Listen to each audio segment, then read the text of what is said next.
Hej og velkommen til det her interview, eller hvad det hedder. Så vi skal i dag interviewe Lars her. Ja, hvad synes du så om at være skelet? Vil du gerne hjem? Ja. Okay. Ja. Jamen, det er da også bare fedt. Jamen, tak for i dag, og have en god dag, og håber, I synes, det var en god tv-udsendelse. Hej. Jeg vil gerne vise min setup.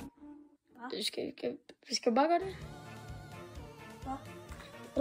Ja. Hvad for noget ser du? Hvad fanden skal du have? Hold da kæft. Det er mormors pistol. Hvad for noget? Hvad for noget ser du? Prøv lige at holde den her. Og bare rolig, YouTube. Det er altså ikke en virkelig gun. Det er ikke en virkelig gun. Det er ikke en virkelig gun. Det er ikke en virkelig gun.